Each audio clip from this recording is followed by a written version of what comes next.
Howdy guys, it's Luke at Geekgaming Scenics, and I want to start this video by saying this isn't sponsored. This is a very self-indulgent video, and I just want to take you along for the ride.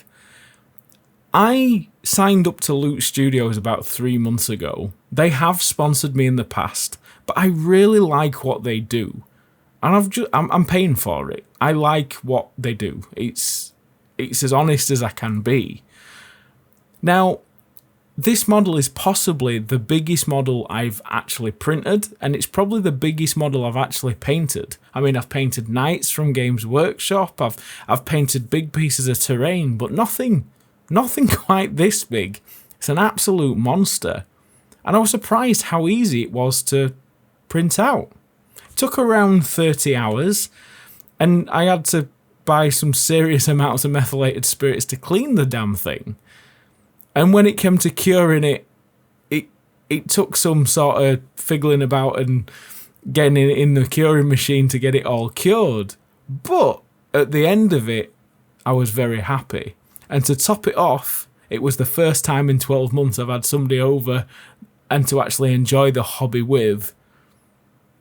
This was a very fun video to make and a very fun project to work on. So sit back and relax, guys. Hi mate, you alright? How do? I brought my tree beard for you to help me jazz him up. That's not a tree beard. What have you got there? I'm making up for something.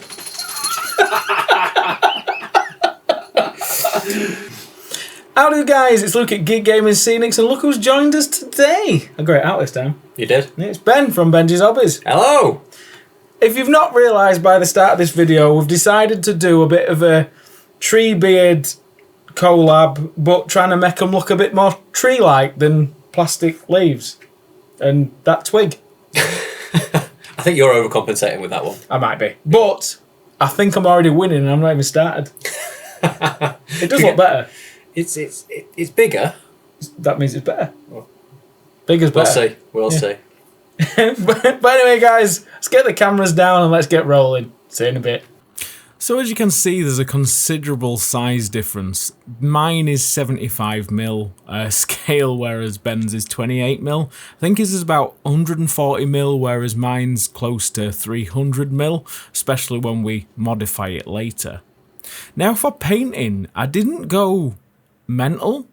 I sprayed it greys and I put all the sort of zenithal priming on just so I could pick out the details. But all I did is I sort of stippled it with greens, browns, and I didn't want to do a brown tree because a lot of the trees near me, they're not brown, they're grey. And I thought I'd put all the sort of greens, greys, and the sort of browny greys, the bluey greys, just into the base coats and just stippling and dry brushing. I didn't really spend that long on it, and with the size of it, it didn't really need much work. I was actually quite shocked. I was thinking this is going to be like a two-day paint job, and it turned out to be literally a couple of hours to paint the thing. And I felt very accomplished painting it, and I literally just dry brushed and stippled the goddamn thing. I just treated it like a piece of terrain, and it turned out amazing. Now for a wash, I didn't have any matte medium, so I thought I'd just use some inks and some matte varnish. Now, I wasn't sure how this was going to work, but matte varnish in my head is a medium, and it's got quite a lot of fluid in already to stop the brush strokes. So I mixed it 50-50 with water, and then I added some burnt umber and some black artist inks. And you know what? This worked a hell of a lot better than medium. It just sort of went on more like an oil wash. It run into the recesses. It didn't overly stain it. It was a very nice wash for large thing. I think it'd be good for models as well, but because it's a large model, and with it being acrylic, we got the benefits of like an oil wash of how it works, but it dried very quickly. And I really liked this wash. And I'm sure I'll be using it on terrain and things later. It's a bit more expensive because matte varnish isn't as cheap as medium, but it did work very well, and it meant that I wouldn't have to mess around with adding flow aids and everything else. It was a very nice consistency for just mixing a few things. And once that were dry, all I did is I just went in with a couple of greys for dry brushing, and they were done. Now this is the point of the video where I tell you we're bringing out a range of new products. We're bringing out Seafoam, and we're bringing out something a little special which you'll see later on. Seafoam is one of the products that I use all the time, and everybody always asks me where I get it from and how I get it. It's been very hard to source and it's been very hard to get, even for myself buying it and using it. However, we've found a very reliable source and we've bought enough in to hopefully last us till next harvest.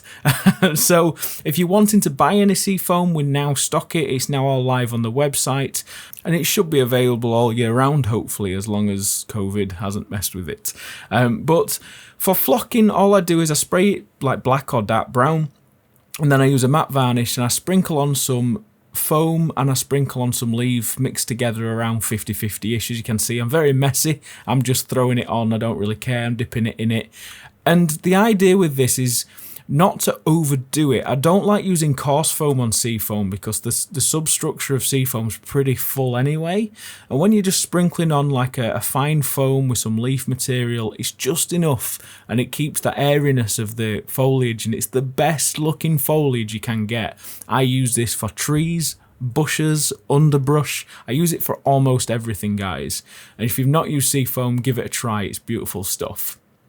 Now for sticking it on the old tree beard, I'm just using dots of super glue and activator. And then all I do once I've got it on in place, I put some more glue and activator on there and it sort of seals it in place and it's not going to come off. I'm using a gel super glue because it's really thick and it doesn't run too much. When you do hit it with the activator, it does thin it down a little bit and it runs a tiny bit. But what you do is you just attach that closer to the top of the stem and it just runs down and it all seals it in place. It's the easiest way to attach Seafoam to trees or something like this tree beard. And as you can see, as you build that up, it just looks amazing. And it took no time at all. Now for basing this, I put it on a display base. I got, 3 of these a couple of years ago for about a tenner off eBay. They're made out of balsa, they're not particularly strong, but they look quite nice. And if you're not going to be moving it around and much, they're going to be okay. And I thought I'd go all out on the base, so I used a bottle brush and I just dabbed on some fast dry basing glue and then went on with some autumn 4 and 6 mil grass mixed together. Autumn grass for me is one of my favourite colours because it's nice and muted, it's not too oversaturated and too green. There's a lot of browns and reds and things in there that sort of really separate and make it nice. Once I've got the first layer on, just bash off the excess and then put forest ground cover on there. The reason why I like doing it this way is if you was to put your ground cover on first, you'd have to wait for that to completely dry overnight before you could start static grassing. This way, you can sort of work and carry on moving. I did all this in one go. And once you've got your forest ground cover on, it's got that flakes of orange. It looks like a deciduous forest undergrowth. Add your extra glue, and then I put dead grass on over the top of that. And the reason why I like using dead grass on top of autumn is it sort of, as the grass is getting longer, it's getting drier, it's representing summer. And you're getting that sort of really nice, dry, under tree grass. It's not overly green. And I like muted colours, especially when the tree beard's quite vibrant and quite colourful and quite green. It's nice to get a separation. And I just keep building this grass up till I'm happy with the overall effect. And the more grass you keep layering and building up, the 4 and 6 mil dead mix, you get a very nice long and lush realistic grass. Now just for the path, I just go back to using that forest ground cover again and just sprinkle that on there. It adds a bit of orange, it adds a bit of natural colours that just bring the whole piece together. Now this is the bit that's really exciting. Once we've got it all glued down and added, it's all the little final detailing pieces, and this is a whole new range that we're bringing out. I start with the tree canopy, which is a fern moss, and I put this around his feet to represent ferns.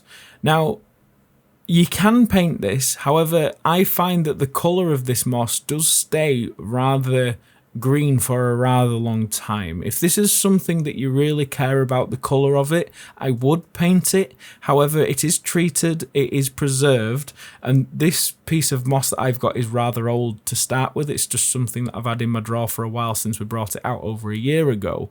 I couldn't say how old it actually is, but it is still pretty green. But you can just spray it with a spray can or airbrush it a little bit just to bring the colour out, and that's all I do. Now, what would a treebeard be, or a wood elf, or elves be without flowers?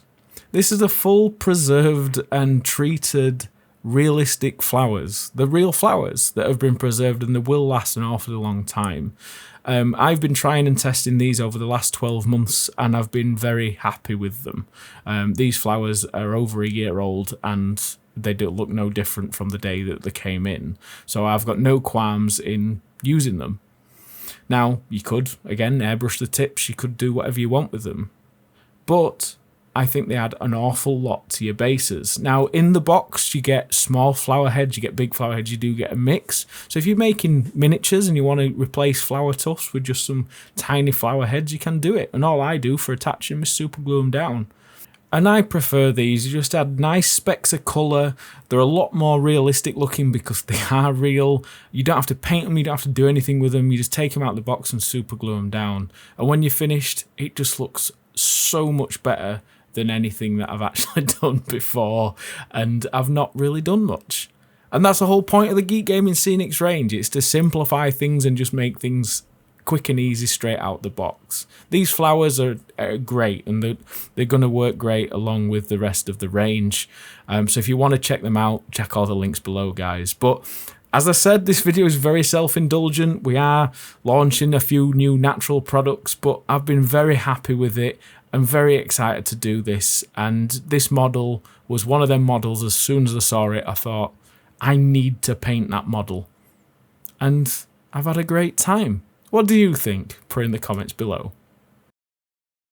I really enjoyed this video. It was nice just to spend some time with a mate, paint something up that's absolutely amazing. The foliage and all the flowers and everything, they're all to purchase at a shop below. So if you want to check them out, check all the links down below. If you want to see what they look like on a 28mm scale model, check out Ben's video, and he's been using them on obviously a smaller model as well. So you can see how they look on there. So you can see how the scale works across all ranges. But I'm really happy with this, and it's the most fun I've had in nearly 12 months. It's just been nice to spend some time with a good mate and enjoy the hobby, which we haven't been doing a lot of lately. So check out Benji's hobbies. If you've not seen his stuff, his videos are amazing, and all the links and everything to his channel will be below. So yeah, really enjoyed myself. If you want to support the channel, all the links to all my basing products and everything are below, and everything that we've used in this video.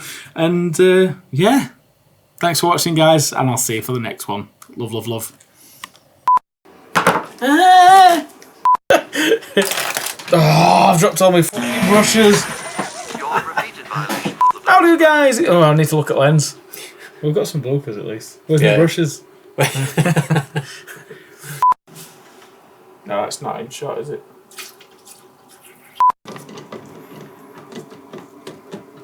That was smooth, that was, wasn't it?